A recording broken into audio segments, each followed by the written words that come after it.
澳中双边贸易的未来是最近在墨尔本市凯悦酒店举办的广东、澳门、澳洲座谈会的热门话题。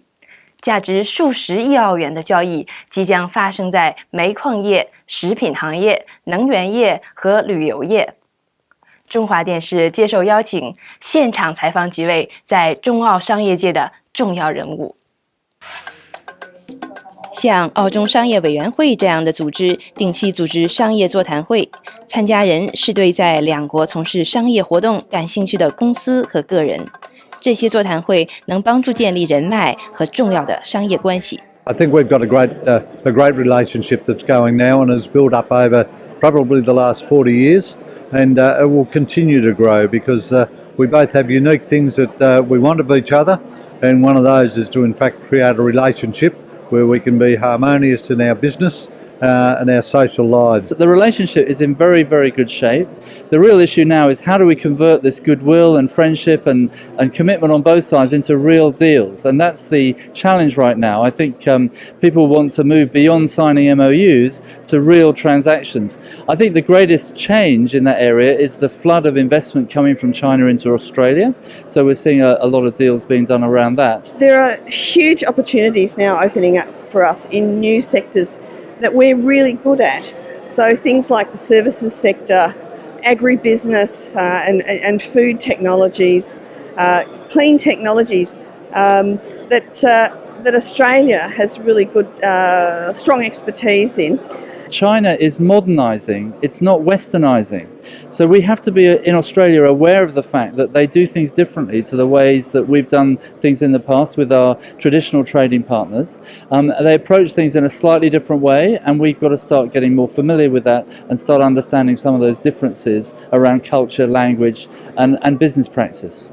Business is all about finding the right partners, and in this sort of context you can really get around, meet people, talk to them and start a conversation, and eventually it might lead to a business opportunity.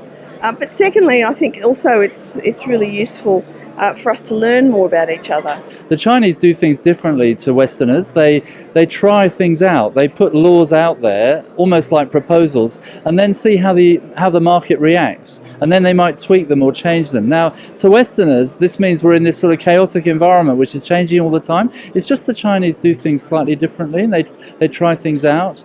I think that many of the challenges are definitely there. But I think those challenges are more around cross-cultural issues, not legal and regulatory issues. I think people focus, on the wrong things. If we could build relationships, develop partners on the ground who can help us overcome some of these local challenges, I don't think we'd find that they're quite as difficult as we thought. I can honestly say that Australia has got a fantastic brand in South China.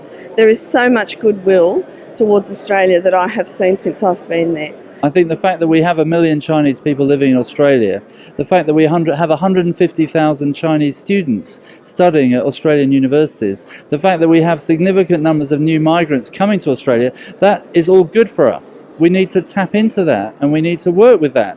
But I don't see enough Chinese people on the boards of Australian companies. I don't see enough Chinese people in the senior management teams of Australian companies, and I don't see enough Chinese students getting jobs, low-ranking jobs in big Australian organisations. We need to do something about that. I think we need to find ways of engaging more strongly with our local Chinese community in Australia, who've already committed to Australia, so they love Australia. They've made it their home. Many of them have Australian passports now. They're moving their families here. They're taking long-term decisions about investing and doing business in Australia. We need to tap into that better, because with their help we can forge much better relationships and deals and investment opportunities in China.